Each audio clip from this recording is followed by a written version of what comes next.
Welcome to another edition of Inside the Sherman Playhouse. I'm Steve Stott, and this time we are actually backstage at one of our pick-up rehearsals for The Graduate, which is currently running at the Playhouse. And I'm here today with Mrs. Robinson herself, Kit Colbourn Rye. Hello. Hi. Hi. Happy to be here. Yeah, great. Mrs. Robinson, let's start with Mrs. Robinson. Yeah. And deal with that. Very iconic character. Everybody who's seen the movie and has seen the movie lots of times knows what to expect. Mm-hmm. How was that coming into the part for you? Well, it was interesting because there are things in the play that are not in the movie Mm-hmm. that were probably in the book, which I have not read.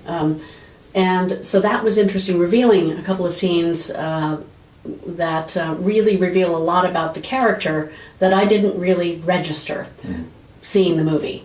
The playwright, the adapter, kept a lot of the iconic moments and lines that everyone remembers and so on, which you expect.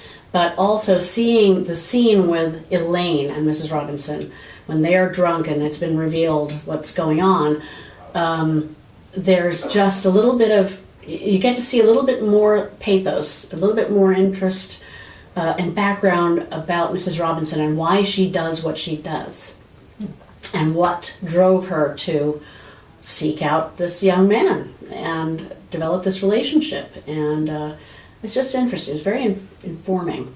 Was it a play that you'd seen before, or you'd seen the script for? I had not before? seen the play. I'd only seen the movie. I had heard about the version on Broadway with Kathleen Turner.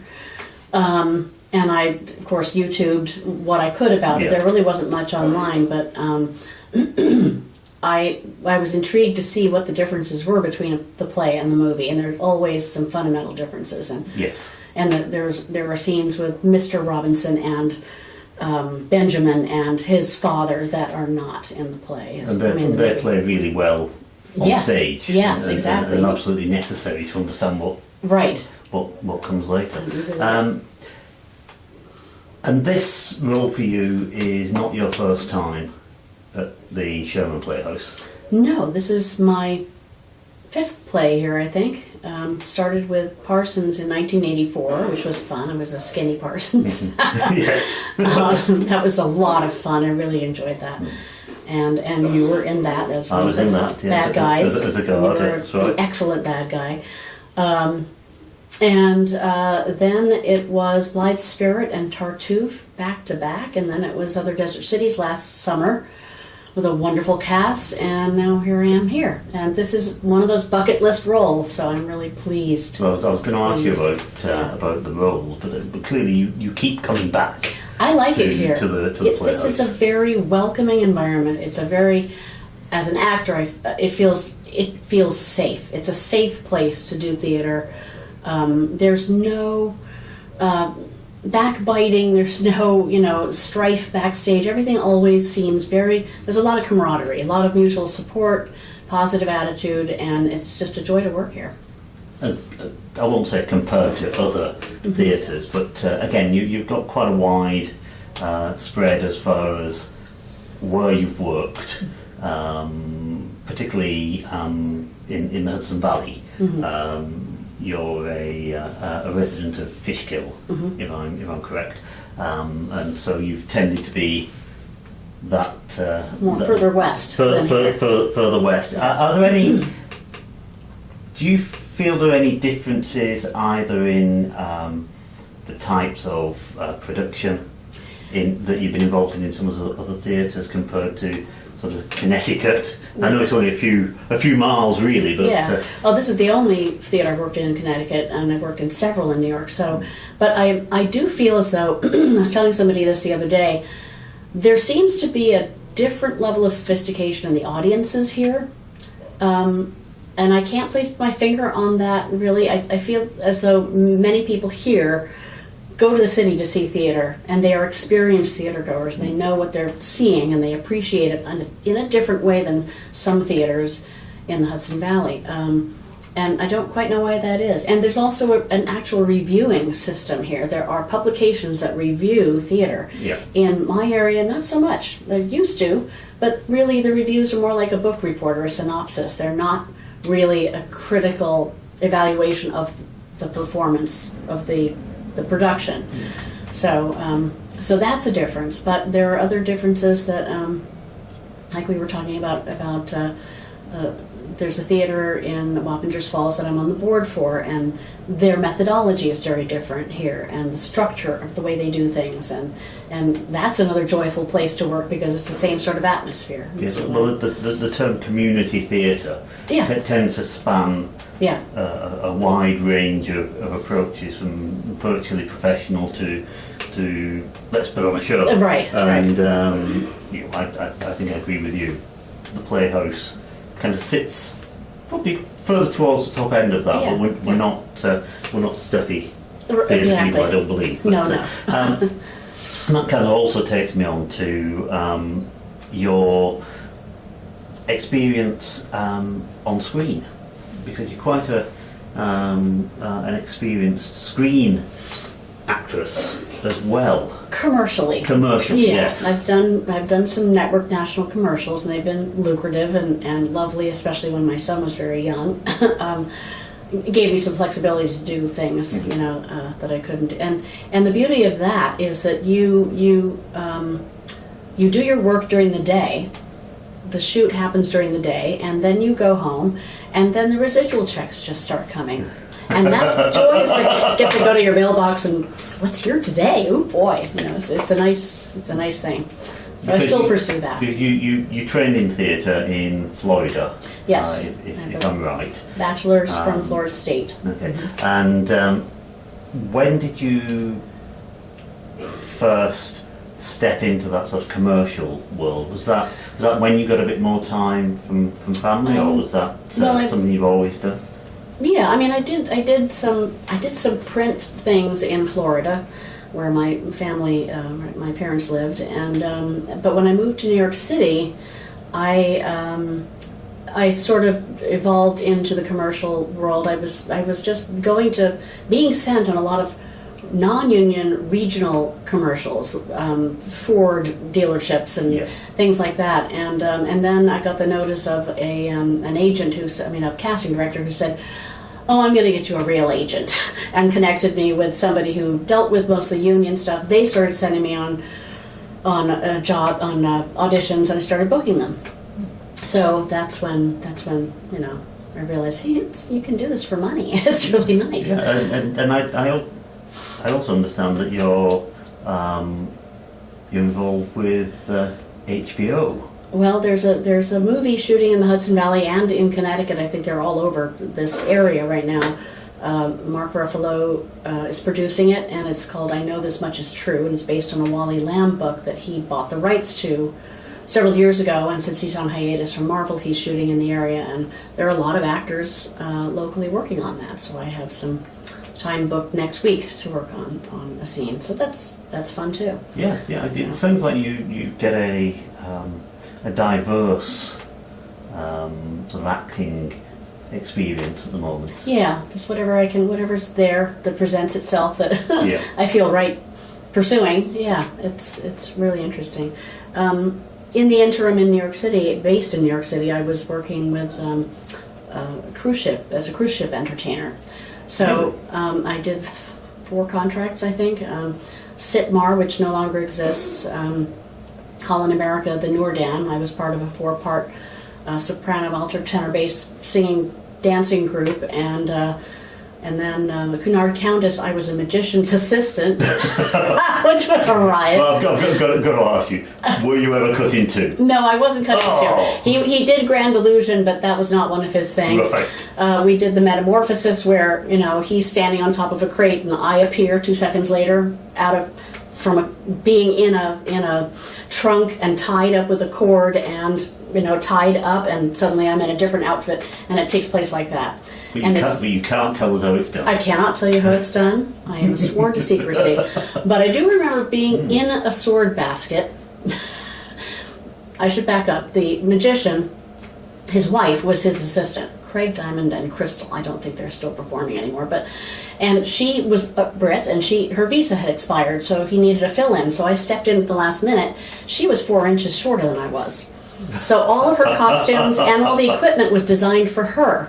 So when I got into the sword basket and the swords are coming at me and I'm having to guide them, I thought, I'm going to die. I'm just going to die. And one day I'm going to tell my children that I did this for a job and they're not going to believe me. Not going to believe you, yeah. And sure enough, my son, no, you did not do that. I don't believe well, you. This is all new information. Yeah, to me you didn't as well. know this. I was telling we know you as Kit, the sort of travelling actor from the region, but none of this song and dance and magic and many talents. So, do you sing? Yeah. Or are you involved in any musical productions or in any singing groups? Not in a singing group right now. I did sing in a church choir for 7 years in the Hudson Valley, but I did the Dirty Rotten Scoundrels. Right. We did at County Players, and I was the Muriel from Omaha. I was the divorcee that was taken advantage of by Lawrence, and then falls in love with, in the play, falls in love with his sidekick Andre, and that was a blast because my best buddy played Andre, and we had so much fun. So that's so I do sing. My origins in performing were singing. I did summer stock in Jekyll Island Music Theater, which was off the coast of Georgia, and the season was My Fair Lady, Sound of Music, and Hello Dolly. And I had Eliza in My Fair Lady, I had Irene Malloy in Hello Dolly, and Sister Margaretta. So it was a rotating rep. It was exhausting and hot because we were performing outside in an outdoor bowl. So it was a real baptism by fire, shall we say? Yes. Again, I'm learning so much more about you, and it makes me think what it is you want to do next. What are you just going where the wind blows you, or do you have some goals that you want to achieve, acting wise or elsewhere? Yeah, I haven't really had specific goals, but they're becoming clearer to me now. I am going to I directed something in the Hudson Valley recently that was a lot of fun to do, and I'll be directing a larger production next February, which I'm really looking forward to doing. And so that has been the new tack, directing and being in that seat. And I find that very rewarding too. It's terrifying in many ways, because when you're performing, you are pretty much in charge of your performance, and with influence from the director and everyone else. But when you're directing, heavy lies the head that wears the crown. Absolutely. And there's so much responsibility, and everybody's looking to you for guidance and support, and for answers and structure and your vision and everything. So that's a lot more pressure, obviously. But so gratifying when you see the final result and you're like, yes, they nailed it. It's exactly what I wanted. Yes, when you can get the performance out of someone that maybe they didn't know they had. It's extremely rewarding. Yes, and I would like to do some coaching and teaching. I think that would be along the same lines, rewarding. Well, that sounds interesting, because your real job in the real world is real estate. That is notoriously time demanding, and I know from being on the other end of it, of buying a house and selling a house, that I want my realtor to answer the phone. I want my realtor to be available because I need to know what's going on, or I'm putting an offer in. Right. And hold your hand, keep your head from spinning out of control. Absolutely. Yeah. And arguably, for long periods of any particular day, you can't be available on the phone because you're on stage. Yes, or so how do you balance all that? Actually, I find that being in real estate gives me the flexibility to do this more than any other job that I could do. If I had a 9-to-5 rigid job where I don't have control over my schedule, it would be much more difficult to do. I am the boss of me in my business. I'm an independent contractor, so I make my own hours. I can tell a client, well, no, I can't show you that house on that day at that time because I have another commitment with another buyer, but I can show it to you at this day and time. And so I can work around, that. all of my obligations, and nobody's the wiser. Everybody seems to be fine with it. And then toward the end of the process, if I get to know a set of buyers or sellers very well, I'll share that I also am a performer. And a lot of them have become Facebook friends and come to my shows. That's the thing, more bums on seats. Yes, exactly. So we need. It's fun. And conversely, it has begotten a real estate business, because people that I come in contact with in the theater also have to buy and sell houses, and so it's been that's no bad thing. It's a symbiotic thing, yeah. Absolutely. Yeah. And certainly in community theatre, and I suspect in professional theatre as well,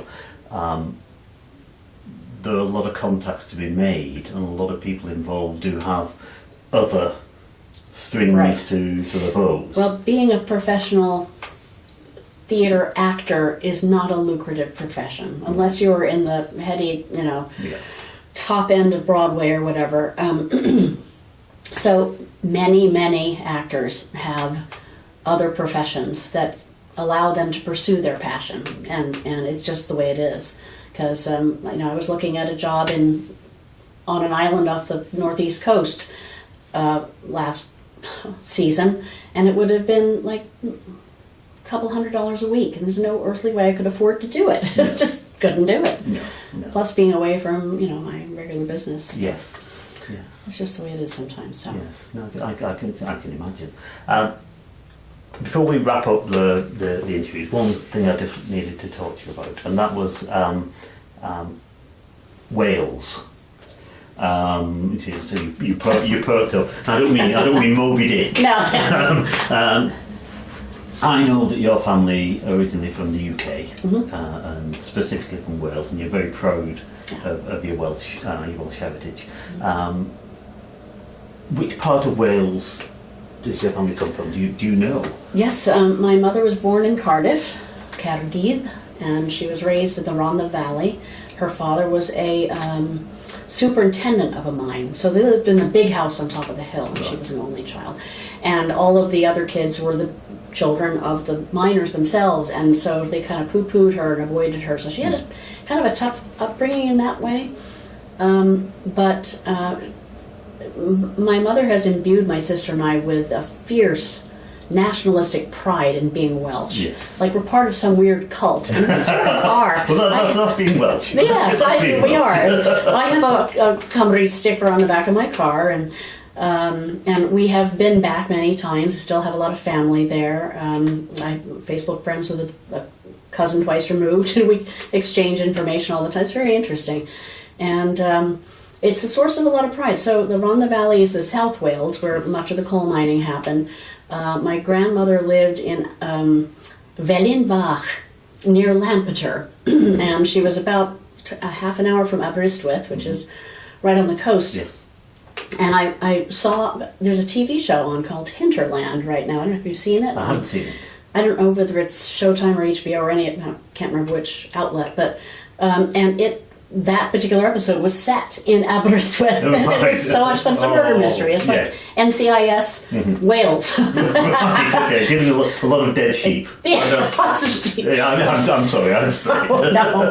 No, but it, so that heritage has really been a point of, my major part of my upbringing. And it helps with accents. It does, actually. Yes. Listening, because my father was English, my mother's Welsh. They met at Exeter, a college, and I grew up listening to them, and I thought it was weird that other people's parents didn't have that same accent, and I don't know. And it's also helped me as an actor not develop any regionalisms, because we moved a lot in the United States, so I never got to, I didn't take on a southern accent or a northeast accent, because we weren't there long enough for me to really absorb it. So that's helped as well too. Well, I've certainly heard you in the plays that you've put on here at the Playhouse, and you have been British in at least two of them, Californian in another, and it all works. And it certainly works with Miss Robinson. as well. We should maybe have talked a little more about Mrs. Robinson, but I think maybe Sure. I think we're maybe out of time. We don't want to give up too much information about Mrs. Robinson. You have to come and find out. Absolutely. Suffice to say that it's a part that appears to be made for you. Thank you. And a very brave role to take on, not just because of the subject matter and parading around in your underwear. Wait, what? Are we talking about the same play? Yes. But the language, the pace, and the intensity. I find that it's a very fast-moving play. The dialogue is very sharp and witty, and you handle that very, very well. Well, it makes it easy when you're surrounded by castmates who are so sharp and so on it and so generous. I have to say that my Benjamin, Tommy Ovitt, very, very smart, intuitive, and giving actor. And he reacts very well. He responds to what he's given. Oh my goodness, he's a thinking actor. Yes. Everybody in this cast are thinking, responsive, generous people, and it just makes the whole process a joy. Yes, and we hope people can come to see the show. We run through till I think the 11th of May, and we're on now. You'll be able to come and see Kit as Mrs. Robinson at the Sherman Playhouse, and that is www.shermanplayers.org. And I think that's all we've got time for. So thank you very much, Kit. Thank you, Stephen. And thank you for watching.